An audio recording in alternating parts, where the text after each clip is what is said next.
इक्षतेर्न शब्दम। तो गुरुजी अब वहाँ तो हो गया तत्व समन्वयात, समन्वय किए कि शास्त्र भी प्रमाण है और जन्माद्य से या तो उसके और शास्त्र के द्वारा कि मतलब समन्वय बैठा दिए कि ब्रह्म जगत का कारण ब्रह्म जगत के कारण है। तो अब यहाँ पर इक्षतेर्न शब्दम क्यों कहें?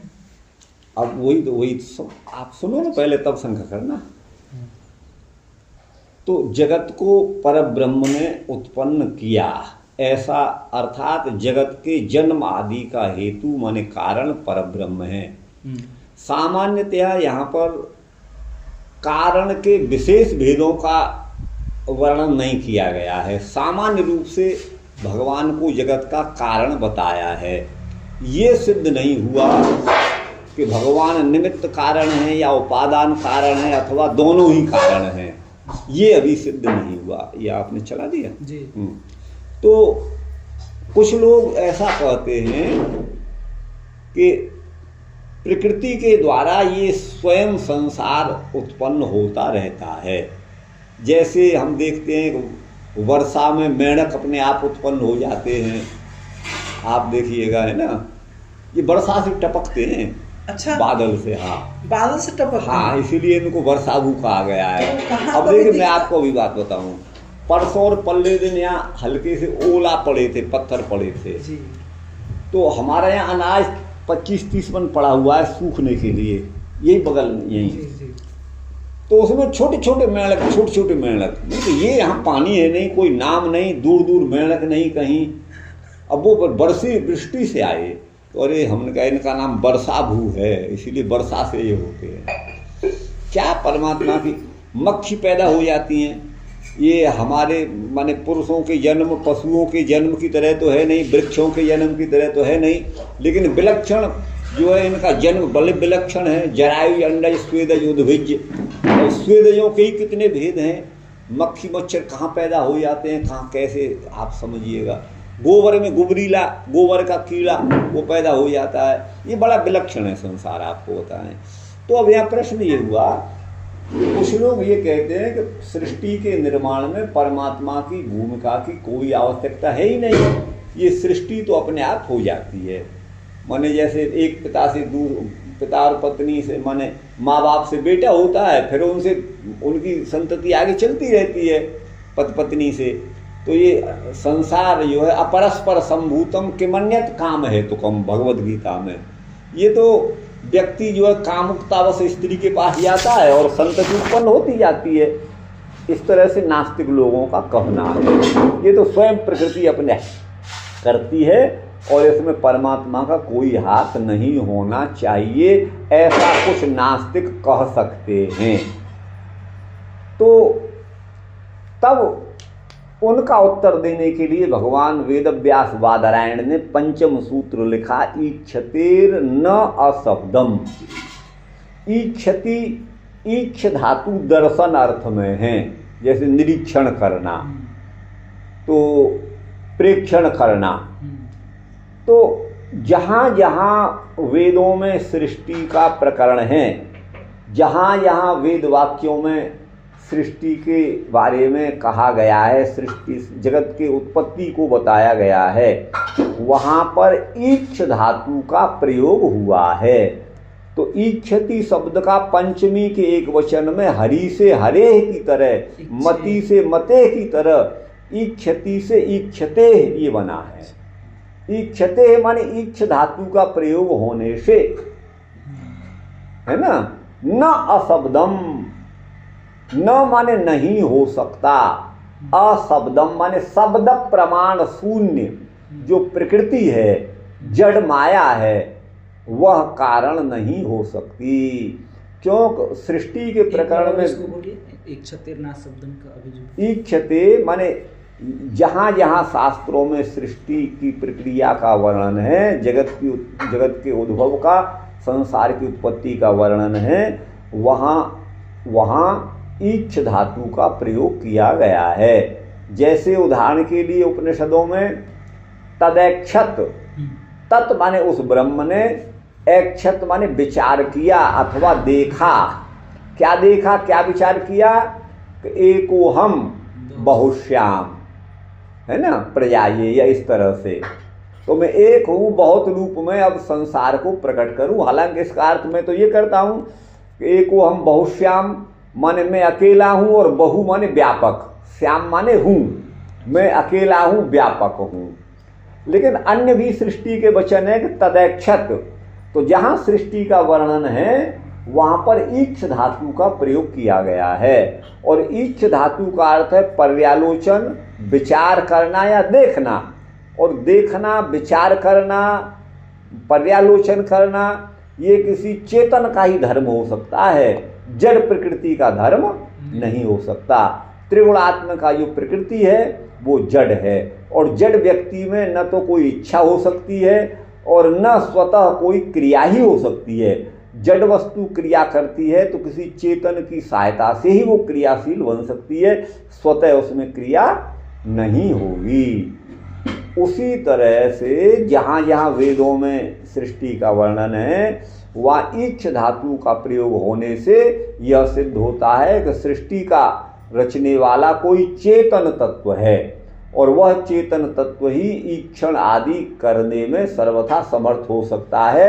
जड़ तत्व प्रकृति में ईक्षण क्रिया संभव नहीं हो सकती। इसलिए अशब्दम, शब्द प्रमाण शून्य माने वेद प्रमाण शून्य प्रकृति, यद्यपि वेदों में प्रकृति का वर्णन है, लेकिन वेद जो है वो प्रकृति को जड़ बताते हैं, वो चेतन नहीं कहते। तो वेदों में प्रकृति को जड़ बताया गया है, इसीलिए वो जो है अगर हम प्रकृति को जगत का कारण माने तो वो तो वेद प्रमाण शून्य है, अशब्दम का अर्थ है। शब्द माने वेद और अशब्दम माने वेद प्रमाण रहित है। प्रकृति चौक जड़ में ईक्षण संभव नहीं है, इसलिए ईक्षतेर न अशब्दम। तो माने कतिपय जना इत्थम वदन्ति यत् यत् जगत कारणम प्रकृति तत् मतम अत्र खंडितम अनेन सूत्रेण। जो कहते हैं कि जड़ प्रकृति जगत का कारण है, उसका खंडन किया, क्योंकि जहाँ अनुमान की पहुँच नहीं, प्रत्यक्ष की पहुँच नहीं, जहाँ उपमान की पहुँच नहीं, वहाँ पर शब्द प्रमाण ही, शब्द का ही प्रामाण्य माना जाता है, और वह शब्द जो है वेद है, वेद का प्रामाण्य है। और वेदों में लिखा हुआ है कि जहाँ जब सृष्टि होती है तो सृष्टिकर्ता ईक्षण करता है, विचार करता है, देखता है, और यह देखना या विचार करना जड़ वस्तु का कार्य कदापि नहीं हो सकता, यह तो चेतन का कार्य है। चूंकि त्रिगुणात्मक का प्रकृति जड़ है, इसलिए वह इस जगत का कारण नहीं हो सकती, यही इसका तात्पर्य है। अब यह सूत्र ये भी नहीं कह रहा है, यहाँ प्रकृति के निमित्त कारण का निषेध है। इस सूत्र में प्रकृति निमित्त कारण नहीं हो सकती। जैसे घट का निर्माता कुलाल जो कुंभकार है वो घट का निमित्त कारण है, उसी में बुद्धि है, वही अपने द्वारा क्रिया करके घट का निर्माण करता है, वही विचार करता है कि मुझे घट की आवश्यकता है इसलिए घट बनाऊं। मिट्टी अपने आप नहीं, मिट्टी नहीं बन सकती। ऐसे ही प्रकृति स्वयं जगत के रूप में नहीं आ सकती। तो यहाँ पर अच्छा, तो फिर इस सूत्र पर नास्तिक क्या कहते हैं? इस सूत्र पर नास्तिक अपना मत क्या कहते हैं? वो तो कुछ नहीं मानते, सब ये तो बकवास है उनकी दृष्टि में, शास्त्र वास्त्र सब बेकार है, पाखंड है, ढोंग है।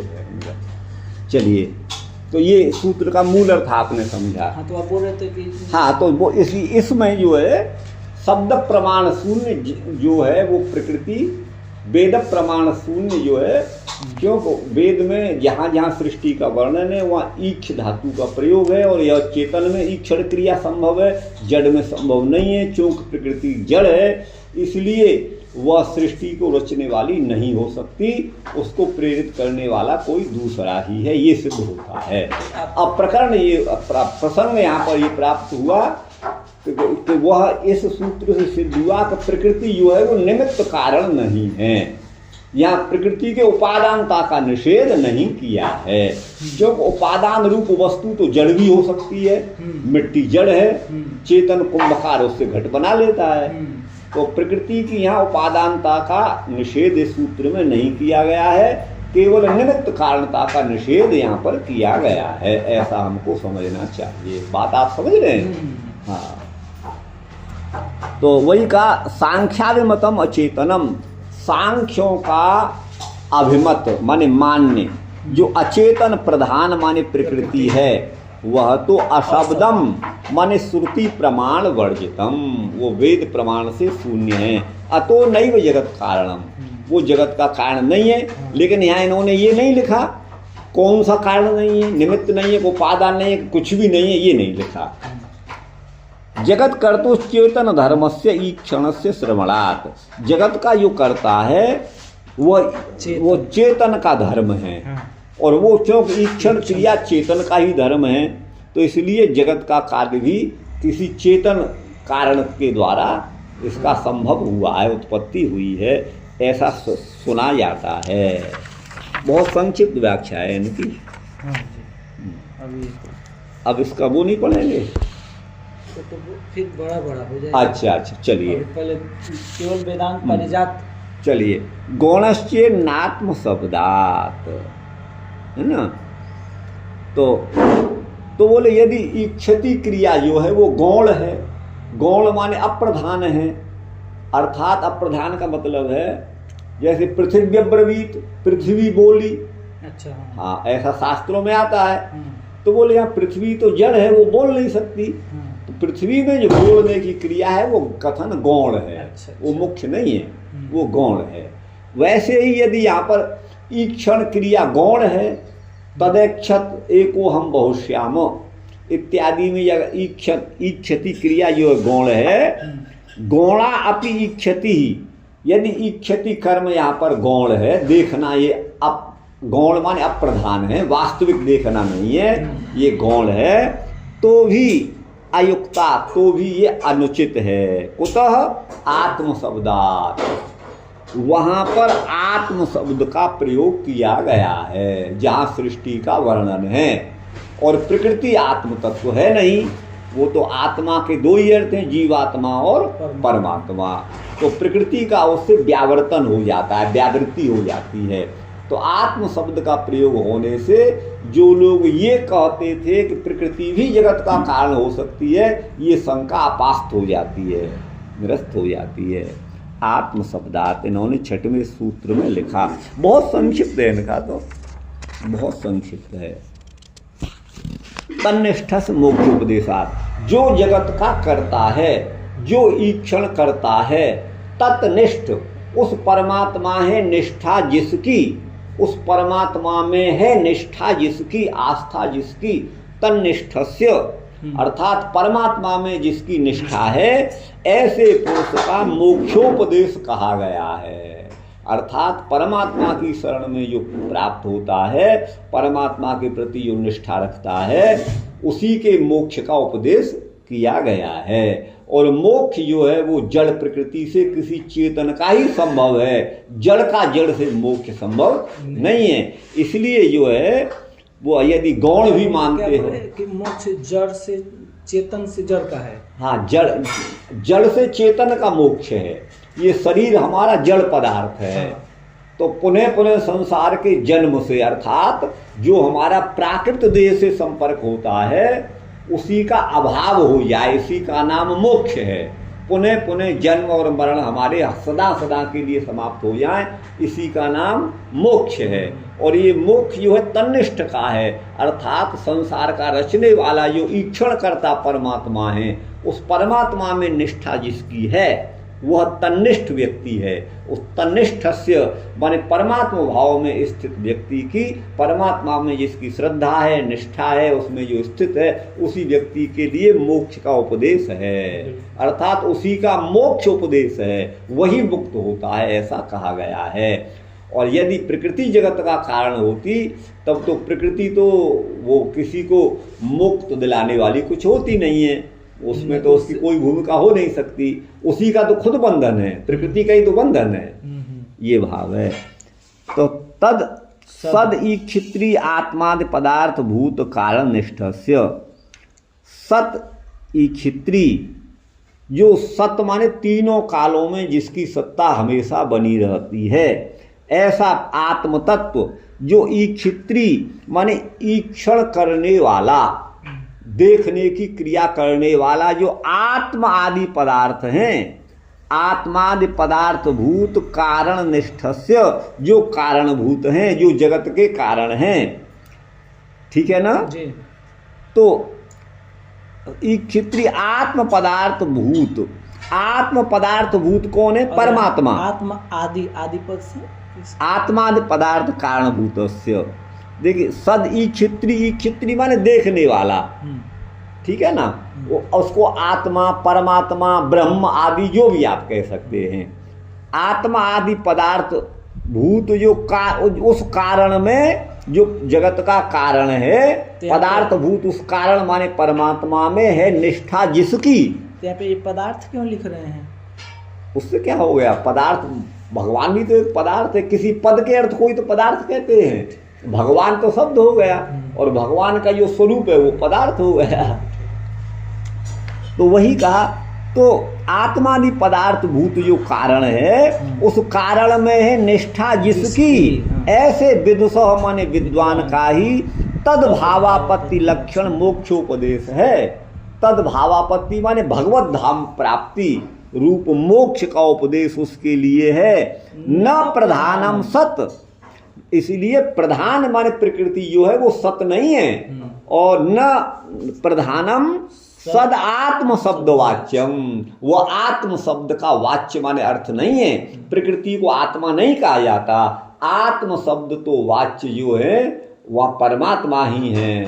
आत्मा वा अरे वो है ना, गार्गी और अपाला गार्गी का है। मैत्रेयी माने आत्मा वा अरे द्रष्टव्य, श्रोतव्य, मंतव्य, निदिध्यासितव्य। हे मैत्रेयी, हे गार्गी, किसी का के लिए उपदेश है। आत्मा ही श्रवण के योग्य है, मनन के योग्य है, निदिध्यासन के योग्य है। ये सब आत्मा के लिए यहाँ पर कहा गया है। तो आत्म, हाँ, आत्म पदार्थ जो है वो परमात्मा का ही वाचक है। वो प्रधान का माने प्रधान प्रकृति को कहा गया है, वो प्रकृति का वाचक नहीं है। न प्रधानम सद आत्म शब्द वाच्यम, आत्म शब्द वाच्य जो है वो प्रधान नहीं है। प्रधान सत्य तो है, माने त्रिकालावस्थाई तो है, हमेशा उसकी सत्ता रहती है, लेकिन वो आत्म शब्द वाच्य नहीं है। ऐसा भगवान बहुत संक्षिप्त जो है इनका है। क्योंकि प्रकृतिस्थ का तो मोक्ष होता नहीं है, तन्निष्ठ का माने भगवान निष्ठ का ही मोक्षोपदेश है। उसी की मुक्ति को बताया गया है, वही मुक्त होता है, ये भगवानिष्ठ है। इसलिए यहाँ पर जगत का कर्ता कोई चेतन तत्व है, प्रकृति नहीं है। प्रकृति की निमित्त कारणता का यहाँ निषेध है, उपादान कारणता की कोई चर्चा भी नहीं है। इसलिए हमें ये नहीं मान लेना चाहिए कि मतलब जो प्रकृति जो उपादान कारण भी नहीं है, ये नहीं समझ लेना चाहिए। तो हेयत्वा वचनाच, हेयत्व अवचनात्, वचन माने कथन, अवचनात् माने अकथन, अर्थात हेयत्व का कथन न होने से जो तन्निष्ठ, जिस परमात्मनिष्ठ के मोक्ष भाव का वर्णन किया गया है, मोक्षोपदेश किया गया है, ठीक है ना। और परमात्मा जो है वो हेय नहीं है, वह तो ग्राह्य है। वो हेय माने त्याज्य नहीं है, हेय माने त्याज्य नहीं है। तो हेयत्व अवचनात्, परमात्मा के हेयत्व का अवचन है, माने कथन नहीं है। परमात्मा त्याज्य नहीं है, त्याज्य तो ये प्राकृत संसार है, ये दुखमय संसार हेय है, और यह जो है वो प्राकृत है। इसलिए जगत का जो निमित्त कारण है वो चेतन परमात्मा है, वही हेय नहीं है, वो त्याग है। और यह संसार तो हेय है जो प्रकृति से बना हुआ है, इसलिए प्रकृति जगत का कारण नहीं, वो परमात्मा ही जगत का निमित्त कारण है। ऐसा बोध हमें हो रहा है।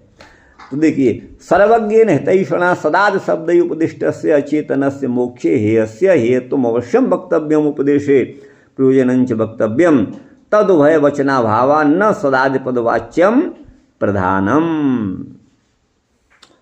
सर्वज्ञेन हितैषिणा, जो सर्वज्ञ है और हितैषी माने हित चाहने वाला है, वो उसके द्वारा सत आदि, सत माने आदि पद से आत्मा, आत्मा वा अरे वही सदात्म, सत और आत्म आदि शब्दों के द्वारा, है ना, सदादि शब्दों के द्वारा उपदिष्ट जो अचेतन है, अर्थात अचेतन प्रकृति को भी सत कहा गया है, क्योंकि सत उसे कहते हैं जिसकी सत्ता तीनों कालों में रहे, जिसका कभी अभाव नहीं हो। ध्यान दीजिएगा, तो प्रकृति का तीनों कालों में कभी अभाव नहीं होता। महाप्रलय की अवस्था में भी ये अपने कारण रूप में रहती है, गुणों की साम्य अवस्था होती है उस समय, अर्थात तीनों गुणों में न्यून और आधिक्य का भाव नहीं होता। प्रलय की अवस्था में प्रकृति के तीनों गुण समान उसमें होते हैं और तीनों लोग जिस प्रकृति से निकले थे, बने थे उपादान रूप प्रकृति से, उसी में अंत में विलीन हो जाते हैं। तो इसलिए यह जो प्रकृति है वो जगत का उपादान कारण तो हो सकती है, लेकिन निमित्त कारणता को स्वीकार नहीं किया जा सकता, क्योंकि प्राकृत जगत तो हेय है और जिसके सहारे से, जिसके आश्रय से मोक्ष होता है वो तो चेतन है। तो वो तो सदादि शब्दों के द्वारा, क्योंकि प्रकृति को भी सत कहा गया है। और यहाँ तो आदि पद से यहाँ प्रकृति के पक्ष में अन्य पदों को आप ले सकते हैं, इसके गुणों को या फिर और किसी को। तो सत आदि पदों से उपदिष्ट जो अचेतन है उसका मोक्ष हेयस्य हेयत्वम अवश्यम वक्तव्यम, वह मोक्षोपयोगी नहीं है। मोक्ष में उसकी हेयता माने त्याज्य है। वो मोक्ष चाहने वाला प्रकृति से बने हुए संसार को नहीं चाहता, प्राकृत संस्कार उसके लिए हेयत्य है। तो उस मोक्ष में उस अचेतनस्य, अचेतन जो प्रकृति है उसका मोक्ष में हेयस्य हेयत्वम, जो हेय है उसकी हेयता को अवश्य ही वक्तव्यम कहना चाहिए, और उसके उपदेश में प्रयोजन भी कहना चाहिए, फिर उसका उपदेश क्यों किया गया है। तद उभय वचनाभावात, इसलिए दोनों प्रकार के वचनों का अभाव होने से न सदादि पद वाच्यम प्रधानम, जिसको सत आदि पदों से कहा गया है वह प्रधान जगत का कारण नहीं है। तद उभय वचनाभावात, दोनों के वचनों का अभाव होने से ये इन्होंने कहा है। गुरुवारी देखिए, अब इसका चाहे तो ये छोटा है, इसको ले सकते हैं। हाँ, ये जो अगर मैंने आदि पद इसमें क्या कह रहे हैं, ये इतना ही है। हाँ, इतना ही। हाँ। ये वेदांत कौस्तुभ है, वेदांत कौस्तुभ प्रभा में इतना ही था। हाँ हाँ, तो ये चले, आप दे आपकी जैसे। नहीं, आप बताओ ये। अच्छा, ये चले, ये तो सातों ये है। यदि अचेतनम प्रधान वे सद ईक्षित्री आदि पद से ईक्षण तदक्षक वो ले लिया गया है। यदि प्रधान ही सत और ईक्षण करने वाला प्रवृत्ति माने आदि शब्दों का वाच्य रूप से उपदिष्ट है, तो तन्निष्ठा वारणाय ब्रह्मोपदेशेषु हितैषी सर्वज्ञम शास्त्रम तस्य हेत्वम ब्रूयात्। ठीक है ना। तो ईक्षित्री प्रवृत्ति शब्द वाच्य में यदि वह प्रकृति का ही निर्देश होता तो उसमें निष्ठा का निवारण करने के लिए ब्रह्मोप विदेशेषु हितैषी सर्वज्ञम शास्त्रम तस्य हेयत्वम ब्रूयात्। तो शास्त्र उसकी हेयता को, सर्वज्ञ शास्त्र उस प्रकृति की हेयता को कहता है। यथा अयुक्तम किंचिद आदातुम उद्यतम पुत्रम माता ब्रूते नेदम पुत्र युक्तमिति। जैसे कोई छोटा बालक होता है, वो किसी भी अंगारे को या जल को पकड़ने की या अग्नि को पकड़ने के लिए आगे बढ़ता है, छोटा बालक जो ना समझ है, तो उसको माता कहती है।